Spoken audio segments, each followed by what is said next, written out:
গত সোমবার সকালে শিয়ালদহগামী কাঞ্চনজঙ্ঘা এক্সপ্রেসের সাথে মালগাড়ির সংঘর্ষে একটি মারাত্মক রেল বিপর্যয় ঘটেছে।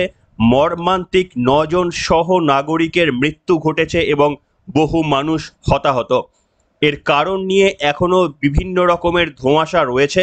রেল দপ্তরের আধিকারিকদের তরফ থেকে একটি কারণ বিশ্লেষণ করা হয়েছে, যদিও ভারতের রেলমন্ত্রী অশ্বিনী বৈষ্ণব এখনো পর্যন্ত ইনভেস্টিগেশনের আগে কারণ সম্পর্কে কোনো মন্তব্য করতে চাননি।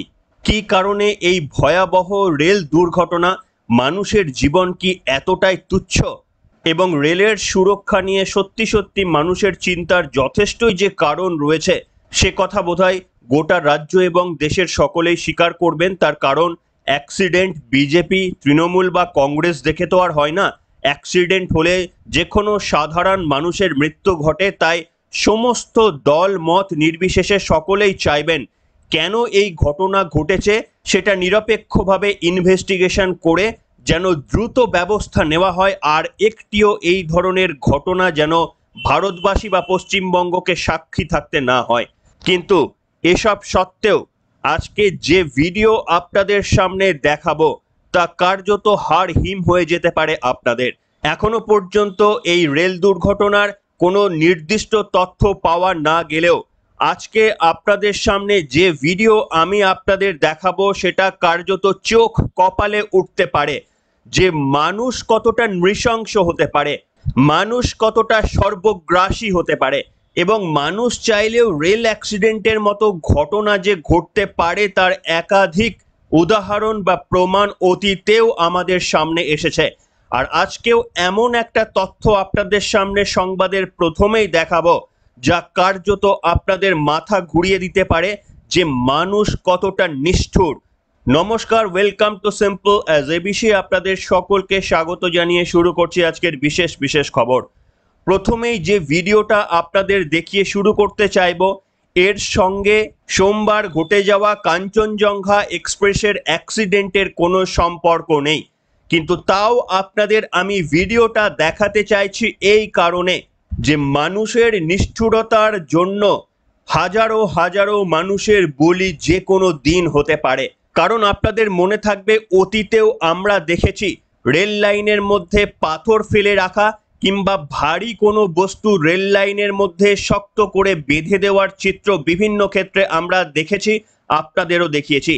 আর আজকে এবার যে ভিডিওটা আপনাদের দেখাতে চাইবো একটু লক্ষ্য করে দেখুন তো।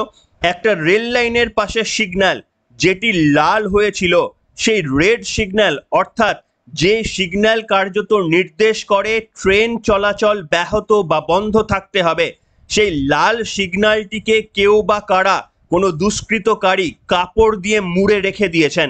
দেখুন আগে সেই ভিডিওটা, এবং গা শিউড়ে ওঠার মতো সেই ভিডিও কার্যত মানুষের নিষ্ঠুরতার একটা দিক যেভাবে প্রকাশ করবে, তেমনি আবার সন্দেহ তুলে দেবে যে নিষ্ঠুর এই সমস্ত মানুষের পাশবিক উল্লাসের জন্যই এই ধরনের ঘটনা বারবার ঘটছে না তো। আগে দেখুন ভিডিওটা, তারপরে আসছি ব্যাখ্যায়। ऐसा कौन किया हो? देखिए तो पक्का बना किया है ना, ऊपर से आ रहा है हमको बोका दे रहा है। आप उससे इतना देर दिया हुआ है सिंगल, हम जानकारी नहीं देंगे एलआई को सबको अपनी जानकारी नहीं देंगे। ये तो धोखा करने वाला होगा ना, कोई पीछे से दिल्ली में लाएगा ओवरशूट कर जाएगा तो ना ठीक वो इतना भी हमको डाटा है। आप रूल्स फॉलो कीजिए, उन सब से सुनना नहीं है। हम अपना एलआई साहब को जानकारी नहीं देंगे। ये डिफेक्टिव सिग्नल है, हम तो यहाँ खड़ा होकर देख रहे हैं ना कि ये हमें तो पहले तो नो लाइट है, जब पास में आए वीडियो कॉल के दिखाए थे कि अरे हाँ उठाए, हाँ अभी तो ये लाल दिखना चाहिए, अभी लाल दिख रहा है। हाँ आप देखिए, तो जानबूझ के किया, कहा कि उड़ के चला गया। ये उड़ के गया है क्या इतना दूर से? इससे पहले क्या होता ये देखिए पीछे दिल्ली मेल है, इसको डकैती करने का इसका पूरा ये प्रोग्राम है चोर का। ये जो भी किया है ना, ये डकैती किया है। দেখলেন বন্ধুরা কি মারাত্মক ভিডিও। একটা রেল লাইনের পাশের সিগন্যাল রেড সিগন্যাল হয়ে দাঁড়িয়েছিল, অর্থাৎ যে লাইনে ট্রেন চলাচল কার্যত বারণ, সেই লাইনের সিগন্যালে একটা কাপড় বা অন্য কোনো কিছু জাতীয় জিনিস দিয়ে আটকে দেওয়া ছিল যাতে দূর থেকে ড্রাইভার ওই সিগন্যাল দেখতে না পারেন। এবার আপনারা বলুন, ওই লাইন দিয়ে যদি একটা ট্রেন ছুটে আসতো তাহলে কি বিপর্যয় ঘটতে পারত। একেবারে আরো একটা অ্যাক্সিডেন্টের চিত্র আমরা দেখতে পারতাম, নৃশংসভাবে মানুষের মৃত্যুগুলো আমরা চোখের সামনে দেখতে পারতাম, আর আরো একবার আমরা গালিগালাজ করতে থাকতাম একে অপরকে। কি ভয়ঙ্কর বুঝতে পেরেছেন মানুষের নিষ্ঠুরতা কোন জায়গায় পৌঁছাচ্ছে, যে এটা জেনেও হাজার হাজার মানুষের মৃত্যু হতে পারে তা সত্ত্বেও বারবার দেখেছি এই সাবোতাজের মতো ঘটনা। কার্যত মনুষ্যত্বের নৃশংসতার একটি পরিচয় আমাদের সামনে বারবার রেখেছে, যেটা অবশ্যই আতঙ্ক সৃষ্টি করে।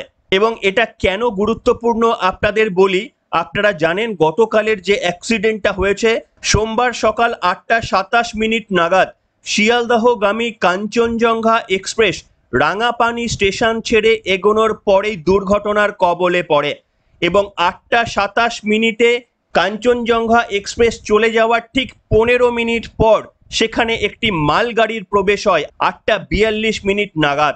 8:42 ওই রাঙাপানি স্টেশন থেকে মালগাড়িটিও ছাড়ে এবং অনতি দূরেই কাঞ্চনজঙ্ঘা এক্সপ্রেসের সঙ্গে তার কলিশন হয়। এবার খুব স্বাভাবিকভাবেই প্রশ্ন উঠছে যে একটা লাইনে যখন কাঞ্চনজঙ্ঘা এক্সপ্রেস আগেই যাচ্ছিল তখন দ্বিতীয় মালগাড়িকে কিভাবে ওই লাইনে যাওয়ার অনুমতি দেওয়া হলো, নাকি যে ড্রাইভার দুর্ঘটনার কবলে ইতিমধ্যেই যার মর্মান্তিক মৃত্যু হয়েছে তিনি কি সিগন্যাল দেখতে পাননি, নাকি আপনাদের সামনে যে ভিডিও আমি দেখালাম এরকম কোনো ঘটনা ঘটে থাকতে পারে।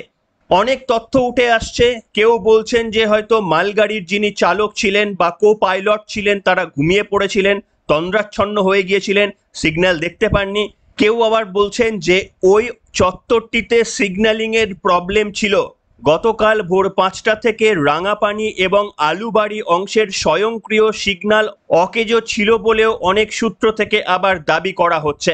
আসুন আপনাদের কিছুটা আরো তথ্য দিয়ে রাখি যে স্বয়ংক্রিয় সিগন্যাল নাকি অকেজো থাকার কারণে শিয়ালদহগামী কাঞ্চনজঙ্ঘা এক্সপ্রেস রাঙাপানি স্টেশন যখন ছাড়ে তখন তাদেরকে একটা ম্যানুয়াল ক্লিয়ারেন্স দেওয়া হয়, যার নাম হচ্ছে পেপার লাইন ক্লিয়ার টিকিট।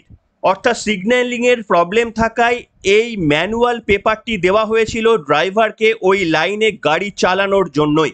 কিন্তু প্রশ্ন হচ্ছে যখন 15 মিনিট আগে কাঞ্চনজঙ্ঘা এক্সপ্রেসকে এই পারমিশন দেওয়া হলো ওই লাইনে চলার জন্য, তারপরে যে ট্রেনটি আসলো মালগাড়ি তাকেও কি এই ধরনের লাইসেন্স বা পেপার লাইসেন্স দেওয়া হয়েছিল ওই একই লাইনে চলার জন্য, নাকি তার জন্য কোনো সিগন্যাল ছিল সেই সিগন্যাল তারা দেখতে পাননি, নাকি প্রথমেই যে ঘটনা আপনাদের দেখালাম কেউ এইভাবে সিগন্যালকে বন্ধ করে রেখে দেওয়ার কি চেষ্টা করে থাকতে পারেন। এই প্রশ্নগুলোই কিন্তু এখন উঠছে। ধরা যাক স্বয়ংক্রিয় সিগন্যাল সেই সময় কাজ করছিল না বলে স্টেশন মাস্টারের তরফ থেকে একটা পেপারে ছাড়পত্র দেওয়া হয়েছিল যার নাম হচ্ছে TA 912 ফর্ম, এবং ধরা যাক এই 912 ফর্ম দেওয়া হয়েছিল মালগাড়ির চালককেও, যদিও এখনো পর্যন্ত তার কোনো প্রমাণ পাওয়া যায়নি।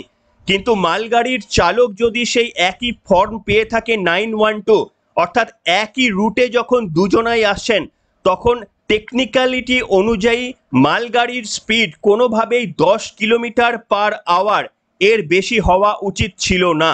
কিন্তু জানা যাচ্ছে মালগাড়িটি নাকি এর থেকেও বেশি স্পিডে যাচ্ছিল।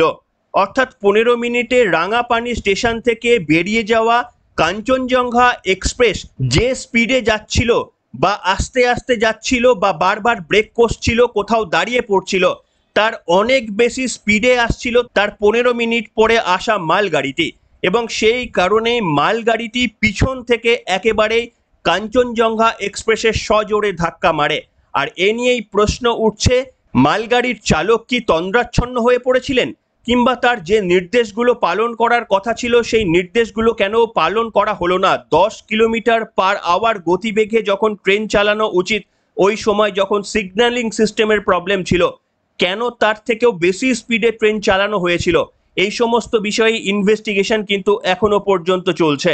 তবে এবার যেটা আপনাদের সামনে বলবো যে অ্যান্টি কলিশন ডিভাইস বা কবচ, সেই কবচ যদি থাকতো তাহলে কিন্তু এই দুর্ঘটনা পরিষ্কারভাবে এড়িয়ে ফেলা যেত। কবচ কি আপনারা সকলেই জানেন যে একটা ট্রেন লাইনের মধ্যে দিয়ে যদি একটি ট্রেন থাকে এবং তার 300 মিটার দূরে আরও একটি যদি ট্রেন চলে আসে তাহলে ড্রাইভার যদি ব্রেক নাও কষে অটোমেটিক্যালি সেকেন্ড ট্রেনটা স্লো হয়ে গিয়ে আস্তে আস্তে গাড়িটি বন্ধ হয়ে যাবে। তার কারণ তার মধ্যে অ্যান্টি কলিশন ডিভাইস রয়েছে যেটা জাজ করছে, যা 300 মিটার দূরে আরও একটি ট্রেন দাঁড়িয়ে রয়েছে ওই একই লাইনে। এবং জানা যাচ্ছে যে এখনো পর্যন্ত ভারতবর্ষের প্রত্যেকটি লাইনে কিন্তু এই কবজ সিস্টেম সেটা চালু করা সম্ভব হয়নি। তার কারণ এত বড় একটা দেশ, এত হাজার হাজার কিলোমিটার রেলপথ, সেখানে সমস্ত রেলপথে ওই কবজ সিস্টেমটাকে ইমপ্লিমেন্ট করা যায়নি। এবং যে অঞ্চলে অ্যাক্সিডেন্ট হয়েছিল সেখানেও কিন্তু এই কবজ ফেসিলিটি ছিল না। যদি থাকতো তাহলে হিউম্যান এরর থাকা সত্ত্বেও কিন্তু ট্রেনের মধ্যে এই অ্যাক্সিডেন্টকে আটকে দেওয়া যেত। অ্যান্টি কলিশন ডিভাইস ঠিক কিভাবে কাজ করে আপনাদের দেখাতে চাইব। অশ্বিনী বৈষ্ণব তিনি বেশ কিছু বছর আগে একটি ডেমো দিয়েছিলেন। তিনি একটি ট্রেনের মধ্যে চেপেছিলেন এবং যে লাইন দিয়ে তার ট্রেন যাচ্ছিল সেই লাইনেই সামনে আরও একটি ট্রেন দাঁড়িয়েছিল। পরীক্ষা করা হচ্ছিল যে অ্যান্টি কলিশন ডিভাইসটা ঠিকঠাক কাজ করে কিনা। আসুন আপনাদের দেখাতে চাইব যে কিভাবে অ্যান্টি কলিশন ডিভাইসটা কাজ করে। আপনারা দেখতে পারবেন যে একটি লাইনে ট্রেন দাঁড়িয়েছিল, 300 মিটার দূরে অপর ট্রেন আসতেই অটোমেটিক্যালি ট্রেনের মধ্যে কামরায় সিগন্যাল বেজে উঠল এবং ট্রেনটি অটোমেটিক্যালি থেমে গেল। রেলমন্ত্রী অশ্বিনী বৈষ্ণব ছিলেন ওই কামরার মধ্যে। আপনাদের দেখাবো সেই পুরনো একটি ফুটেজ।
দেখলেন বন্ধুরা, এবং এই অ্যান্টি কলিশন ডিভাইসটা যদি এই লাইনের মধ্যে থাকতো বা ট্রেনে থাকতো তাহলে কিন্তু এই বিপজ্জনক দুর্ঘটনা আটকানো যেত। আমার মনে হয় নিশ্চিতভাবে রেলমন্ত্রী হিসাবে অশ্বিনী বৈষ্ণব কিংবা কেন্দ্রীয় নেতৃত্ব হিসাবে বিজেপি তাদের একেবারেই উচিত যত দ্রুত গতিতে সম্ভব গোটা ভারতবর্ষের প্রত্যেকটি অংশে এই কবজ ব্যবস্থাকে আগে প্রতিষ্ঠা করতে হবে। এমনকি আমার মনে হয় বুলেট ট্রেন নিয়ে আসার আগে কিন্তু এই তথাকথিত আমাদের যে রেলওয়ে সিস্টেম রয়েছে সেখানে প্রত্যেকটি জায়গায় কবজ আগে ইমপ্লিমেন্ট করতে হবে। বুলেট ট্রেন নয় পরে হবে, কিন্তু আগে কবজ ইমপ্লিমেন্ট না করা হয় তাহলে বারবারই এই যে অ্যাক্সিডেন্ট আমরা দেখব, মানুষের জীবন এতটা তুচ্ছ নয় যে ম্যানুয়াল এররের কারণে বা যে কোনো ভুলের কারণে এরকম 30, 40, 50 মানুষের বা সহনাগরিকের মৃত্যু বারবার আমরা চোখে দেখব। এটা নিশ্চিতভাবে কেন্দ্রীয় সরকারেরই ব্যর্থতার একটি অংশ বলেই আমরা চিহ্নিত করব। তবে একথা আপনাদের যেটা বলে শুরু করলাম যে মানুষকেও কিন্তু সচেতন হতে হবে। মানুষ যদি স্বার্থপর হয় তাহলে কোনো কবজই কাজ করবে না, কোনো কবজ তাবিজ কাজ করবে না। মানুষের মধ্যে যতদিন না পাশবিক আচরণগুলো কিছুটা কমছে। আপনারা দেখেছেন ট্রেনের বাইরে থেকে কিভাবে সজোরে পাথর ছোড়া হয় এবং ট্রেনের মধ্যে যারা বসে থাকেন তারা কিভাবে অঙ্গহানি হয়ে যায় তাদের এই দুষ্কর্মের ফলে। অথচ দিনের পর দিন এই ধরনের কাণ্ড ঘটে, দিনের পর দিন ট্রেনের মধ্যে, ট্রেন লাইনের মধ্যে পাথর রেখে দেওয়া হয়, কিংবা আজকে যে ফুটেজ দেখালাম সিগন্যালকে কাপড় দিয়ে আটকে রেখে দেওয়া হচ্ছে। মানুষের এই নিষ্ঠুরতাকে বন্ধ করবে কে বলুন তো? কোন তাবিজ, কোন কবজ মানুষের এই নিষ্ঠুরতাকে বন্ধ করতে পারবে? হ্যাঁ, আমরা বিশ্বাস করছি যে একদিন ভারতবর্ষের প্রত্যেকটি লাইনে এই অ্যান্টি কলিশন ডিভাইস পৌঁছে যাবে বা বসে পড়বে, কিন্তু মানুষের এই ক্রুয়েলটি এটা কোনোদিন কমবে তো নয়, এটা দিনে দিনে বাড়তে থাকবে। কি বলবেন বন্ধুরা? নিশ্চিতভাবে আপনাদের মতামত লিখে জানাবেন। আমাদের ক্ষুদ্র সামর্থ্য দিয়ে আপনাদের বোঝানোর চেষ্টা করলাম এই মারাত্মক দুর্ঘটনা, এবং ভগবানের কাছে প্রার্থনা করি সেই সমস্ত মানুষগুলোর পরিবাররা যেন শক্তি পান এবং তাদের চিরবিদায়ী আত্মার প্রতি শান্তি কামনা করে আজকের পর্ব এখানেই শেষ করলাম।